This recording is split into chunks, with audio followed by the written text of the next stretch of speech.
ushers, deacons, lock the door. Yeah.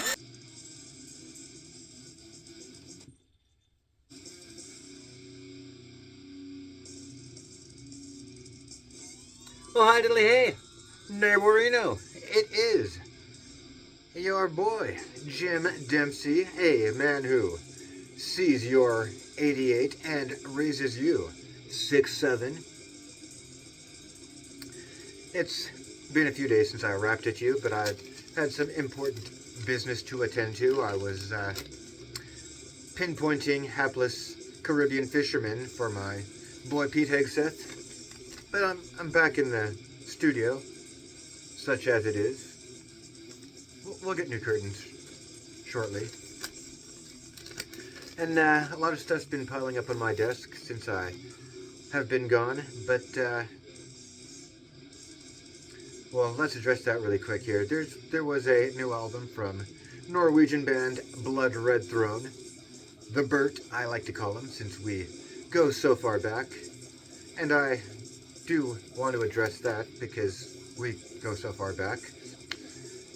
And there's a new album from this Polish band with a Norwegian name. Maybe we'll come back to that. Andrew Lee's video has got such legs that people are still talking about it this many months later. So we'll probably address that. My old arch nemesis, Brutus the Boomer Bathory, finally got off his ass and dropped an hour-plus video essay on that. And I did say to Phil when that Andrew Lee video dropped, this is going to have some legs. We can farm that for content well into the winter, because that's a perennial issue that will just not die. Or maybe it's the case that, like so many, probably college-educated, but definitely white and communist Americans, that maybe the boomer's just that fucking lazy. It takes him 6 months to react to something, because that guy sucks. We'll probably talk about him at great length if I can muster up the interest. But I want to set all that aside and kind of outline just a general theme of the channel here, because Phil really wants me to focus like a laser beam on either being a person that talks about heavy metal, or a person that talks about wild, crazy conspiracy theory shit. But what Phil has not yet really seemed to grasp is that I'm all about the interesting intersection between these worlds, because what we do in the underground metal world is all about being on the margins, right? So I'm interested in marginalized and marginal communities. As a marginal individual. Now, there's something that I can't help but notice. And what I notice is all the noticing that's going on in society at large in this day and age. And I caught a new Reddit post, came across the feed. Full disclosure, I'm not joined into this sub, but Metal for the Masses here got a new rule. No posting NS/white supremacist albums. This means an album's lyrical content or art includes symbolism often affiliated with Nazis or white supremacists. We'll be taking that down. And I got a couple thoughts on that, because number one, that seems to validate something I always say, that when you're judging an album, you must take into account as much the lyrical content and art as the riffs and music. But I also want to point out a couple of operative words there, often associated with, because showing my age here, I often associate Nazis and white supremacists to swastikas, and swastikas to Nazis. And I am aware that there is a long and complex history of the symbol leading up to the Great War, wherein we stomped the Hun into ash, and that white supremacists also have their 88 and their 14 Sacred Reich, but that kind of ends my interest in and knowledge of white supremacists and Nazis, because I am a man with better things to fill my thoughts with and better shit to do with my day than spend a lot of time thinking about that sort of stuff. But I can't help but notice there's just been, in the last couple of years, a lot more GBK fans coming out of the woodwork. A real renaissance for that band and attendant acts. And enough to make you wonder if maybe Krieg's gonna come back around from whatever dope he's been huffing on this last album cycle. Did I mention the Boomer? That new Krieg? I liked Krieg enough for a while, and that new one had me saying, wow, that guy sucks. So,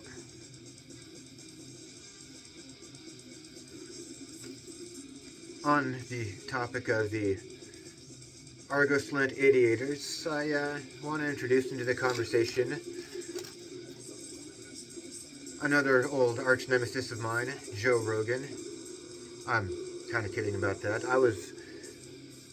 I wasn't a Joe Rogan fan and am not a Joe Rogan fan per se as such, but I was a news radio fan, and I accordingly was a fan of Joe Rogan alongside Dave and Phil and the rest of that lively gang, barring the rather off-putting Andy. But as with GBK and black metal, the off-putting guy really did tie the whole thing together.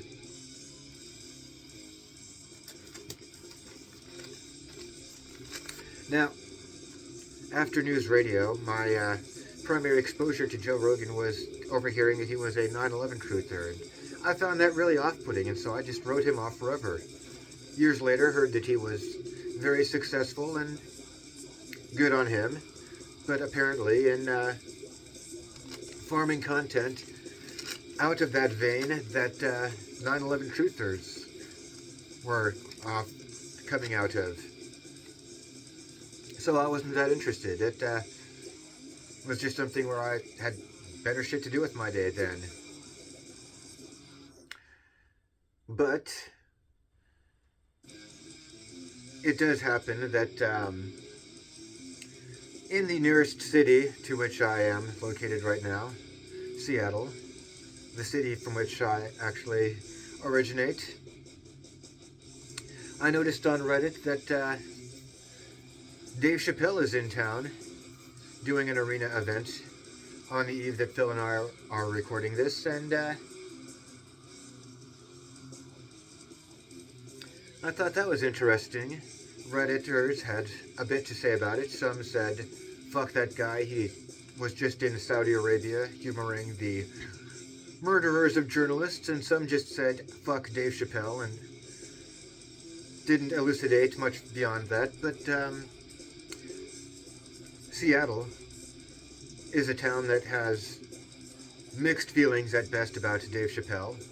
Maybe not at best, maybe just mixed feelings objectively. Guy can sell an arena show, but a lot of people in Seattle were really put off by Dave in the wake of some stuff that he said about trans people. It hit them in much the same way that 9/11 truther hit me with Joe Rogan. Comedy is a fickle business. It is very dicey. Just ask the Dice Man about that.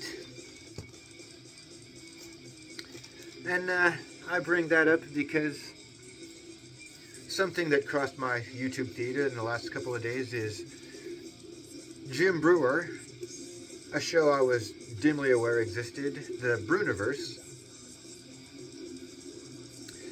And I found it gratifying and validating to see that Jim is alive and well and still working. So I checked in to see what's Jim doing with himself these days. He hasn't been in Hollywood much. I barely heard of him since he was on SNL. I remember he had a movie with Dave Chappelle, but I didn't watch that movie, and that was about the last that I remember hearing of him for forever. So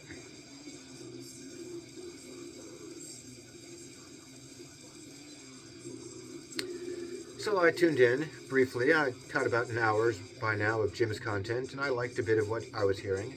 A lot of this stuff about trust your instincts over experts, something that I will have a lot of occasion to double down on. But it didn't take long for it to sound like he was kind of going off the rails. That is Bill Gates evil? Jim reacts. Well, I could react to that too. Jim and Jim could have a nice discussion about that, I'm sure. Is Netanyahu committing genocide?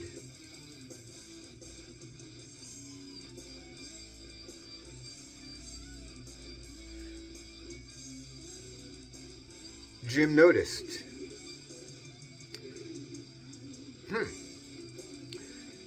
So, I don't know, it seems like comedians at a certain age just end up trading in the stand-up comedy for a career in selling their opinions to people that are marginalized by polite society or that have marginal views about trans people, maybe, or about other small demographic groups that may or may not be easily identifiable. A lot of goddamn noticing going on. Now, I was always someone that disdained conspiracy theory. When I heard Joe Rogan was a 9/11 truther, I found that off-putting and just wrote him off forever after that. My mom told me once that she thought the mob had JFK killed, and I thought at the time that that was kind of a loopy thought, and that my normally dead and stolid mother was exposing just a glimmer of fancifulness with that. Well, that was years and years ago, and the older I got and the more I understand about the way that government works, the way that the world works, and just life in general, it seemed a little less loopy. So I think a lot of people misunderstand when you say government does this or that. Government in your municipality doesn't pave your roads or put water to your house. They contract out those services. The CIA doesn't have a lot of agents running around in foreign countries toppling foreign governments. They contract that shit out. The CIA, in fact, doesn't have agents on them as like FBI agents. A CIA agent is an independent contractor to the CIA, and a person that works out of Langley is an operative. That's actually public knowledge, so I don't feel like that's something that you shouldn't be aware of if you are involved in conspiracy theorizing or noticing or shit like that. But a lot of people seem to kind of just walk right past that one. But one of two things happened with the JFK shooting. At least two things.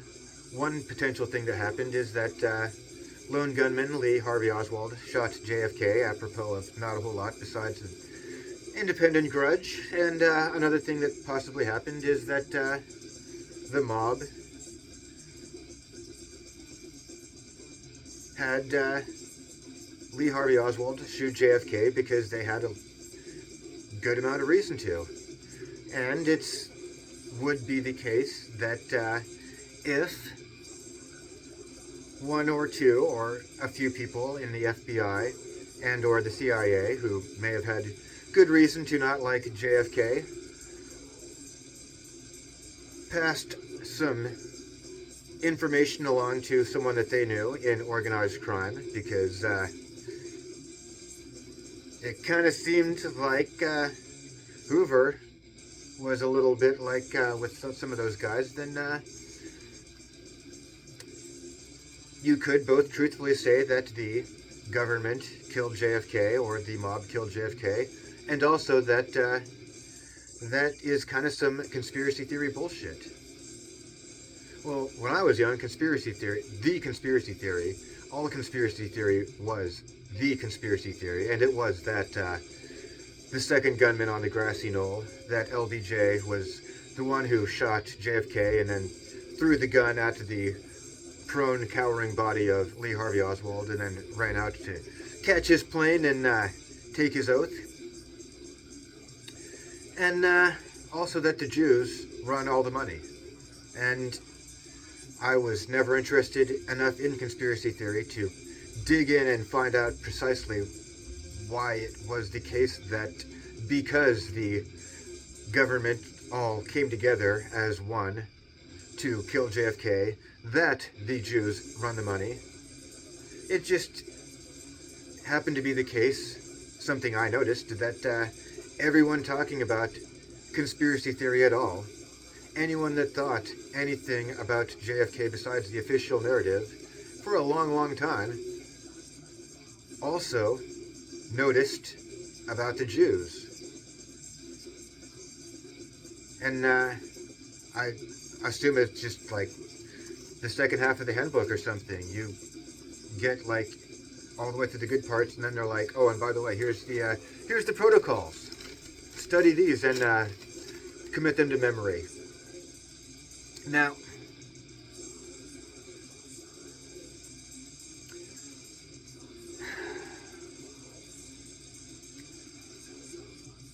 what else have I noticed that's of relevance to all of this? In the last 2 years, in particular, since a bunch of Muslims attacked a bunch of Jews in a particularly violent fashion, well, the first thing that happened was Free Palestine from the college campuses, which I thought was an especially interesting development that can be unpacked and has been unpacked by a lot of people, but I happen to think that the primary motivation behind that seeming contradiction was just that college makes you stupid in the same way that soccer makes you gay. And I'll come back to defend both of those at a later time, because getting back to things I noticed,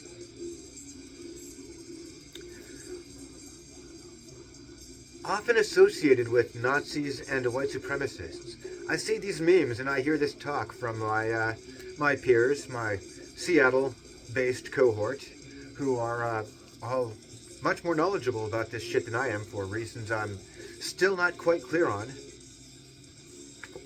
The various symbols of white supremacy, the various dog whistles they use to communicate with each other, the various tattoos I assume you're going to see in any Walmart. There's always a chart full of that shit, right? Like Iron Cross and Celtic Cross and whatever Danzig was using in that last desperate stab for relevance he made with a Nazi symbol that I'd never heard of last summer or last year. And how do these people know so much about this shit? That's my question. I'd be like, bro, you know way too much about Nazis and white supremacists for someone that is so greatly in opposition to them. You know all the 14 sacred symbols of white supremacy. What's up with that? Why are you so interested in Nazis? because college may make you stupid, but something else it makes you is it makes you crazy, racist, paranoid. I don't know. People come out of universities and they got these weird ass ideas about Nazis and white supremacists. And are there enough Americans to justify those beliefs to a minor degree? Question answers itself. So yeah, there's plenty of fodder for them, but does that mean half the country is fucking Nazis because they voted for a Republican? Does that mean America is in danger of going full-on fascist? Well, the college guys are all fucking Nazis, and the prison rejects listening to GBK are all fucking Nazis, so personally, all I can say is it is a time in history when I'm kind of glad not to be Jewish. I'd probably be rethinking a lot about my life and what I'm doing with it, and if that was the case. So that's just something I noticed. And yeah, full disclosure, I'm not Jewish. I don't have a whole lot of stake in that. It's just, wasn't that a lot more interesting than whatever Blood Red Throne is doing these days? So if you enjoyed this content, then do feel free to hit that subscribe button. And if you stayed with me all the way to the end of this, then thank you for watching, and we'll carry this thread on yet anon.